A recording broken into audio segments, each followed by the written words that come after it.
আসসালামু আলাইকুম এভরিওয়ান। এভাবে আমরা অনার্স চতুর্থ বর্ষে রাসায়নিক বর্ণালী একটা প্রশ্ন সলভ করব।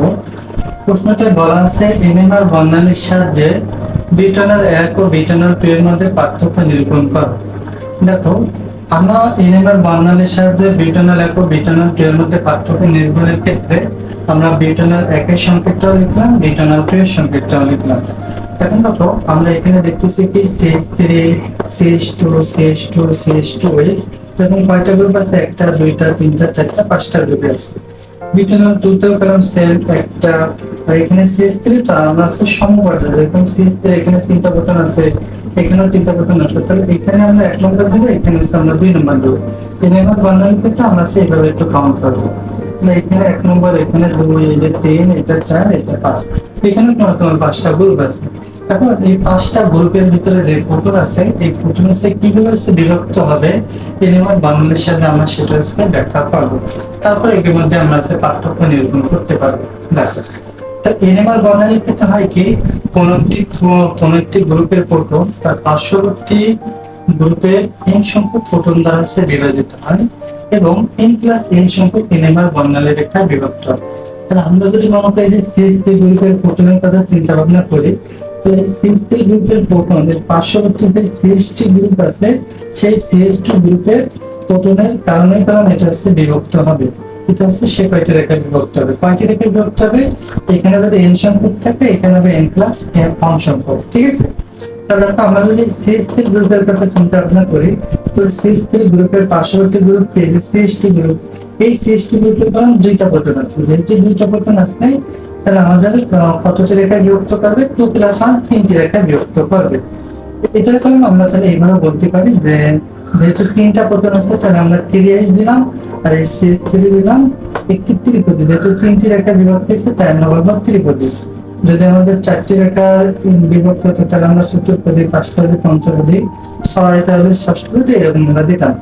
তাহলে এটি একটি ত্রিপদী। আর উৎসের ক্ষেত্রে আমরা কেন দিলাম? আমরা যখন এই যে ডায়াগ্রাম করবানি, এখানে আমরা TMS বা টেট্রালিটন সাইলোনের সাপেক্ষে যখন আমরা বর্ণালী রেখা অঙ্কন করবানি, তখন দেখবেন কি যেটা হচ্ছে এই TMS এর পাশাপাশি অবস্থানে আছে সেটা হচ্ছে উৎস ক্ষেত্র, আর যত দূরে যাবে তত নিম্ন হবে। তো প্রথম আমরা 3-4টা উৎস ক্ষেত্র দিতে পারি, বা প্রথম 2-3টা উৎস ক্ষেত্র দিতে পারি, তারপরটা মাঝারি, তারপরটা আমরা নিম্ন করতে পারি। তো আমরা এটা রাখলাম CH3 একটি ত্রিপদী উৎস ক্ষেত্র। মানে যে CH3 গুণ আছে সেটা হচ্ছে টেট্রালিটন সাইলোনের সাপেক্ষে পাশে আছে। আর পাশে আমরা কিভাবে কোনটা রাখবো সেটা যে এখানে নাম্বারিং করলাম 1 2 3 4 5, এই নাম্বারিং অনুযায়ী এখানে আমরা প্লট করব। ঠিক আছে? এটা হচ্ছে পরে আলোচনা ব্যাপার। এবার তাহলে আমাকে এইটার ক্ষেত্রে আমরা দেখলাম যে এখানে কেন হচ্ছে 3টে রেখা বিভক্ত হলো। এই CH2 গ্রুপের ক্ষেত্রে কয়টা রেখা বিভক্ত হয় সেটা আমরা বলবো কি, দেখো এই যে CH2 গ্রুপ এর পার্শ্ববর্তী প্রোটন আছে কয়টা? এই বাম পাশে আছে 3টা, ডান পাশে আছে 2টা, তাহলে 3 আর 2 যোগ করলে 5। তাহলে যেহেতু 5, তার আমরা জানি কি n+1, তাহলে n এর মান আছে 5, তাহলে n+1 সংখ্যক মানে কি 5+1 বা 6, তাই না? তাহলে 6টি রেখা কলম বিভক্ত হবে। আর যেহেতু এই যে 2টা প্রোটন আছে বিভক্ত হবে, তাহলে এখানে আমরা দিলাম 2H। আর এই যে CH2 গ্রুপে, তাহলে CH2 একটি যেহেতু 6টি রেখা বিভক্ত হবে, তাই আমরা বলবো ষষ্ঠ পদী। আর এইগুলো আমরা ডিকোডারও বলি নিচ্ছ ক্ষেত্র। এখন দেখো এই যে সেকেন্ড CH2, এখানে আমরা first CH2, second CH2, third CH2 দিলাম, ওই যে বললাম যে এখানে CH2 গ্রুপ আছে একটা, এখানে আছে 2টা, এখানে আরো একটা আছে, 3টা আছে।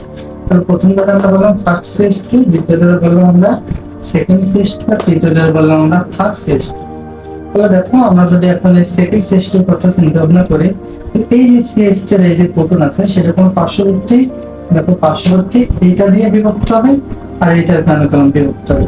তো এইটা এখানে আছে কয়টা? 2টা, এখানে আছে কয়টা? 2টা, 2টা যোগ করলে কয়টা হবে? 4টা হবে। তাহলে 4 আর 1 যোগ করলে কত হবে? 5। তাহলে এখানে কয়টা রেখে বিভক্ত হবে? 5টা রেখে বিভক্ত হবে। তাহলে এখানে আমরা যেহেতু এখানে 2টা হাইড্রোজেন, আমরা 2H দিলাম, বা 2টা প্রোটন আছে 2H দিলাম, এই CH2 গ্রুপ দিলাম, এখানে যেহেতু 5টা রেখে বিভক্ত হবে, তাহলে আমরা বললাম এটি একটি পঞ্চপদী উৎস ক্ষেত্রে অবস্থিত। ঠিক আছে? এবারে থার্ড CH2 আছে, সেই থার্ড CH2 ক্ষেত্রে আমরা কিরকম যাবে? দেখো এই যে থার্ড CH2 আছে, তার পার্শ্ববর্তী হাইড্রোজেন এখানে আছে কয়টা? 2টা, আর এখানে পেলাম OH গ্রুপ আছে। থার্ড CH2 আছে এটা। তাহলে এখানে আছে দুইটা, এখানে পুরো মহিষ গ্রুপ আছে। আমরা কলম জানি যে তোমার হচ্ছে মহিষ গ্রুপ কলম তোমার কোনো বিভাজনে অংশগ্রহণ করে না, ঠিক আছে। অর্থাৎ এখানে কলম দুইটা প্রোটন দ্বারা আছে বিভাজিত হবে, যেহেতু দুইটা প্রোটন দ্বারা বিভাজিত হবে তাহলে কয়টি রেখা বিভক্ত হবে, 2 + 1 মানে 3টি রেখা বিভক্ত হবে। তো আমরা দিলাম 2s, যেটা এখানে দুইটা হাইড্রোজেন আছে, তাহলে 2s CH2 একটি ত্রিপতি মাঝারি ক্ষেত্রে অবস্থিত, ঠিক আছে। মানে এই প্রথম যে তিনটা আছে সেই তিনটা আছে আমরা উচ্চ ক্ষেত্রে দিলাম, তারপর একটা মাঝারি, তারপর একটা নিম্ন দিলাম। তারপর দেখো এখানে আছে একটু ওয়েস নিম্ন। তো এই ওয়েস নিম্নকে যে প্রোটনটা আছে সেই প্রোটনটা কয়টিতে বিভক্ত হবে, যেহেতু দেখো ওয়েস নিম্ন প্রোটন বিভাজনে প্রভাব ফেলে না, সেটা একটা হচ্ছে একটি একপদী নিম্নলিখিত অবস্থিত, যেহেতু প্রথম কলাম প্রোটন বিভাজনে অংশগ্রহণ করে না, যদি প্রথম বিভাজনে অংশগ্রহণ না করে তাহলে এটা হবে কি একপদী হবে, ঠিক আছে। এটা আমরা এক করে দেব, এর মান এখানে 0, তাহলে 0 + 1 করলে 1 হবে। এবার বিটানাল 2 আমরা সংকেত লিখলাম। এর আগে আমি একবার বলছিলাম এটা 1 নম্বর, এখানে আমরা 2 নম্বর দিই, কারণ এখানে 3টা প্রোটন আছে আর এখানে কলম 2টা প্রোটন আছে, কিন্তু এখানে কলম আবার এখানে 3টা প্রোটন আছে, তাই এটা 1 নম্বর দিলাম, এটা আমরা 2 নম্বর দিলাম। এইটা হচ্ছে যে টিএমএস এর পাশাপাশি রাখবো, তারপরে আমরা এটা রাখবো, এই না রেখে আমরা এটা রাখবো, ঠিক আছে। কেন প্রোটন সংখ্যা যেটা হচ্ছে বেশি আমরা সেটা হচ্ছে এদের টিএমএস বা টেট্রামিথাইল সাইলেনের উপস্থিতিতে আমরা বা এই সাপেক্ষে আমরা যে গ্রাফটা প্লট করবো সেখানে হচ্ছে আমরা হচ্ছে প্রোটিন সংখ্যা যার বেশি সেটা হচ্ছে আমরা কাছাকাছি অবস্থানে রাখবো, আর সেইগুলির মধ্যে উচ্চ ক্ষেত্র, তারপরে মাঝারি, তারপরে নিম্ন ক্ষেত্র। তাহলে আমরা বের করি, এখানে আমরা ডিটেলস লিখলাম না আগেরটার মতন। এখানে কয়টা আছে, CH3 3টা আছে, তাহলে এই পাঁচশো এই যে 3টা গ্রুপ, তার মানে 3টা হাইড্রোজেন CH3 এটা পার্শ্ববর্তী হাইড্রোজেন দ্বারা প্রভাবিত হবে বা প্রোটন দ্বারা প্রভাবিত হবে। এখানে 2টা প্রোটন আছে না, যার সাথে একযোগ করে তাহলে ত্রিপদী হবে, ঠিক আছে। অনুরূপভাবে যখন আমরা এই CH2 এর কথা বলবো, এখানে 2H আমরা দিলাম, কারণ 2টা প্রোটন আছে, এখানে 2H CH2 এর পার্শ্ববর্তী এখানে আছে কয়টা, 3টা, এখানে আছে কয়টা, একটা, আর এখানে আছে 3টা, তারপরে এখানে আছে 2টা, এখানে আছে 2টা, 3 আর 2 কত, 5, তার সাথে একযোগ করা তাহলে কি হবে, ষষ্ঠ গ্রুপ। সরি, এখানে আছে 3টা, এই যে CH2 এই সাইডে আছে 3টা, আর এখানে আছে একটা, 3 আর একযোগ করলে কত, 4, 4 এর সাথে একযোগ করলে 5 হবে, কারণ আমাদের এখানে প্রোটন আছে দেখা 3টা, এখানে আছে একটা, মোট কয়টা, 4টা, তাহলে 4 এর সাথে আমরা 1 যোগ করি তাহলে 5 হবে, তাহলে এটা হচ্ছে পঞ্চপদী উৎস ক্ষেত্র। তারপরে দেখো এই যে CH, এই CH এর ক্ষেত্রে কি হবে, তোমার এই সাইডে আছে 2টা, এই সাইডে আছে 3টা, 3 আর 2 যোগ করলে কত হবে, 5, 5 এর সাথে তুমি 1 যোগ করো তাহলে হবে ষষ্ঠ পদী।